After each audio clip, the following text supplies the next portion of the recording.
1944, Normandie. L'aube n'était pas encore levée quand le soldat français ouvrit les yeux dans la boue glacée. Le sol tremblait encore des bombardements de la nuit. Au loin, un grondement, puis un sifflement déchirant. Soudain, le ciel explosa.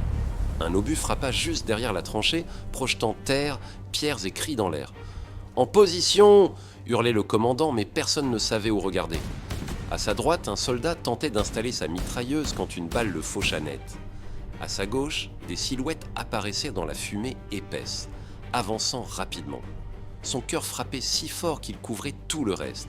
Une seule pensée s'imposa brutalement. Survivrait-il jusqu'au coucher du soleil ? Ou cette tranchée deviendrait-elle sa tombe aujourd'hui ? La partie la plus meurtrière de la journée commence toujours au lever du soleil, lorsque la lumière révèle brutalement les positions et que l'artillerie reprend sans la moindre hésitation. C'est pendant ces premières heures du matin que les tranchées sont écrasées, que les attaques sont lancées et que les soldats comprennent qu'ils devront survivre une fois de plus à une nouvelle vague de feu. 1944, Normandie, alors que l'aube perce à peine la brume du bocage, un soldat français ouvre les yeux dans une tranchée noyée de boue froide et de débris. Avant même qu'il puisse se redresser, un grondement massif traverse l'horizon et fait vibrer les planches brisées, les sacs de sable éventrés et la terre humide sous son corps. Un sifflement brutal fend soudain le ciel, si proche et si violent que tous les hommes se jettent instinctivement contre la paroi de la tranchée.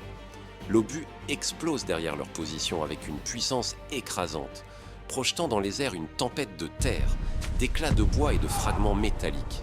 La vague de choc frappe le soldat en pleine poitrine et le plaque au sol tandis qu'une pluie de débris retombe autour de lui avec une brutalité aveuglante. À peine a-t-il le temps de reprendre son souffle qu'un second tir d'artillerie siffle au-dessus de la tranchée et s'écrase cette fois devant eux. L'explosion pulvérise les sacs de sable et projette une vague de boue brûlante qui recouvre les visages, les armes et les uniformes. Des ordres hurlés résonnent dans la fumée dense, tandis que les soldats tentent de se redresser au milieu des impacts qui continuent de secouer le sol. À sa droite, un camarade tente d'installer une mitrailleuse lourde, malgré ses mains tremblantes, mais une balle le frappe brutalement et le fait basculer en arrière sans un cri. Le bombardement ralentit soudainement, laissant place à un silence tendu chargé de poussière et d'odeur de poudre. Car lorsque l'artillerie cesse au matin, cela signifie que l'infanterie avance déjà à travers la fumée. Des silhouettes apparaissent alors dans le brouillard, progressant rapidement vers la tranchée sous la couverture des explosions précédentes. Le soldat porte son fusil à l'épaule et vise à travers la brume mouvante, tandis que les premiers tirs ennemis éclatent autour de lui. Des balles frappent les planches au-dessus de sa tête, arrachent la terre des parois et pulvérisent les sacs de sable en rafales continues. Un homme à sa gauche est projeté en arrière par un tir direct, disparaissant dans la boue sombre sans un mouvement. Le Français tire à répétition dans la fumée, chaque recul secouant son bras tandis que les silhouettes continuent d'avancer sans ralentir. La poudre envahit l'air, les explosions reprennent par vagues courtes, et la tranchée devient un couloir de feu, de terre projetée et de cris étouffés. Alors qu'il recharge dans la précipitation, une pensée brutale traverse son esprit. Ce n'est que le début de la matinée, et cette journée peut encore devenir bien pire. Le soleil monte lentement derrière les nuages de fumée, éclairant un paysage ravagé où chaque mouvement visible peut immédiatement attirer une rafale meurtrière. S'il veut survivre jusqu'au soir, il devra continuer à tirer, à rester debout et à résister à chaque nouvelle attaque qui viendra frapper cette tranchée. Et si tu veux voir comment cette journée va évoluer, comprendre comment ce soldat tentera de survivre aux prochaines heures et suivre son combat jusqu'à la tombée de la nuit, reste avec nous et abonne-toi pour ne jamais manquer la suite de cette histoire. Ce moment précis de la journée est le plus brutal, celui où la bataille cesse d'être une ligne de front et devient un combat à quelques mètres seulement.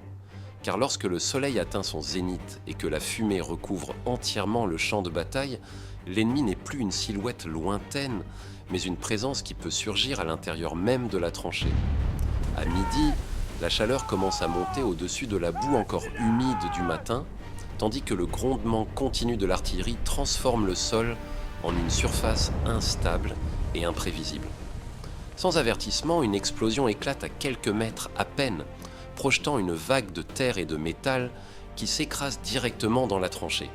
Le soldat est projeté contre la paroi, son arme glissant presque de ses mains, tandis que des cris retentissent dans un chaos total. Avant qu'il ne puisse se relever complètement, une grenade tombe dans la tranchée, roulant dans la boue entre les bottes des hommes figés par la surprise. Un instant de silence suspendu précède l'explosion, puis la déflagration secoue tout le couloir étroit en projetant des éclats brûlants contre les parois. La fumée devient si dense qu'elle réduit la visibilité à quelques mètres, transformant la tranchée en un tunnel aveugle où chaque mouvement peut être fatal. Des silhouettes surgissent alors directement au-dessus des sacs de sable, sautant dans la tranchée avec une brutalité immédiate. Le combat devient instantanément rapproché, violent et désordonné, chaque soldat luttant à quelques pas seulement de son adversaire. Le Français tire à bout portant, sentant le recul frapper son épaule tandis que l'ennemi chute dans la boue devant lui. Un autre soldat surgit sur sa gauche, arme levée, et les deux hommes échangent des tirs à moins de 5 mètres dans un nuage de poussière et d'étincelles. Des coups résonnent dans l'espace étroit, des corps tombent, des bottes glissent dans la boue mélangée à la poudre. Une seconde grenade est lancée depuis l'extérieur, rebondissant contre une paroi avant de s'immobiliser près d'un groupe de soldats. Le Français se jette au sol au moment précis où l'explosion déchire l'air, projetant des éclats métalliques qui frappent les planches et les sacs de sable. Un camarade tente de se relever mais est immédiatement frappé par une rafale venue du haut de la tranchée. Le combat s'étend sur toute la longueur du couloir, chaque section devenant un point de confrontation direct. Le soldat recharge dans la précipitation, ses doigts glissant sur les cartouches couvertes de boue, tandis qu'un ennemi tente de franchir un obstacle improvisé. Il vise, tire et voit la silhouette basculer en arrière sous l'impact. Le bruit est constant, écrasant, composé d'explosions courtes, de rafales irrégulières et de cris étouffés. La tranchée n'est plus une position défensive, mais un champ de bataille intérieur où chaque mètre doit être repris de force. Une nouvelle vague d'assaillants tente de pénétrer par l'extrémité opposée, profitant de la fumée pour avancer rapidement.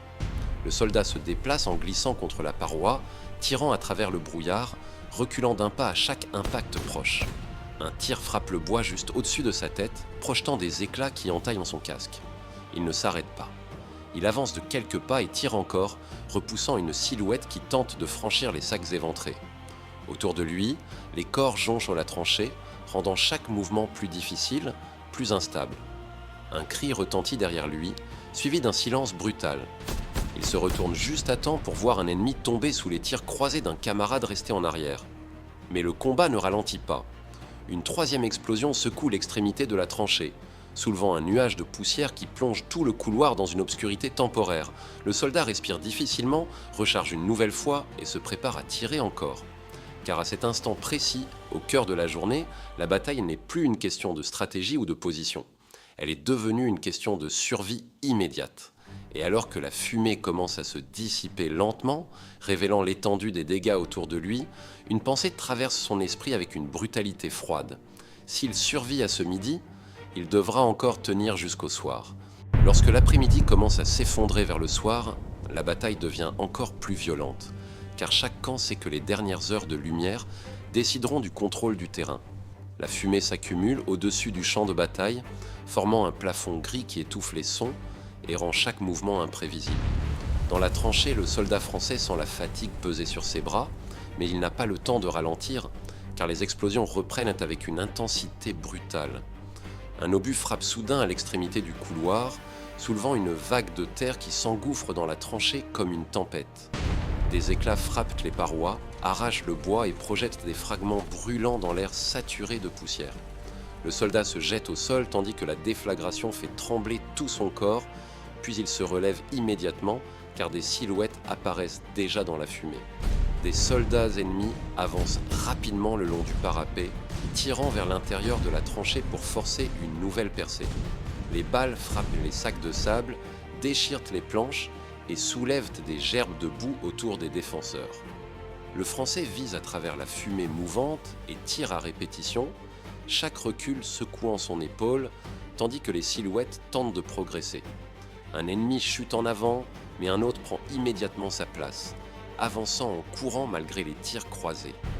Une grenade est lancée depuis le bord supérieur, rebondissant contre une paroi, avant de rouler dangereusement vers un groupe de soldats. Le Français attrape l'objet et le rejette instinctivement par-dessus le parapet au moment précis où l'explosion éclate au-dessus de la tranchée.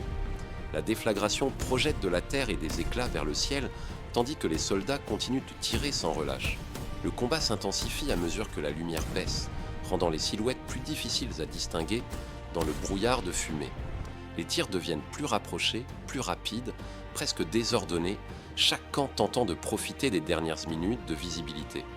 Le soldat se déplace d'un poste à l'autre, tirant à travers les ouvertures entre les sacs de sable, reculant dès qu'un impact frappe trop près. Un obus éclate soudain derrière la tranchée, envoyant une onde de choc qui fait vibrer tout le sol.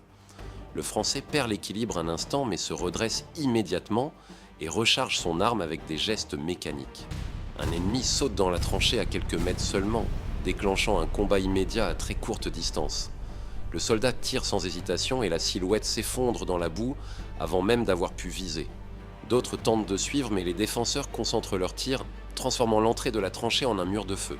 Les explosions se rapprochent encore, plongeant la zone dans une succession d'éclairs et d'ombres mouvantes. La fumée devient si dense que le soldat doit tirer presque à l'aveugle, guidé uniquement par les mouvements et les sons. Chaque respiration devient difficile, chaque geste demande un effort immense, mais il continue de tirer sans s'arrêter.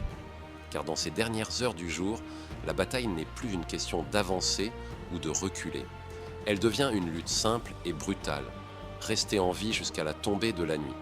Et lorsque la lumière commence enfin à disparaître derrière l'horizon, les tirs ralentissent progressivement, remplacés par un silence lourd et irréel. Le soldat reste immobile dans la tranchée, son arme encore serrée entre ses mains tremblantes, observant la fumée qui s'élève lentement dans le ciel sombre. Il sait que la bataille n'est pas terminée.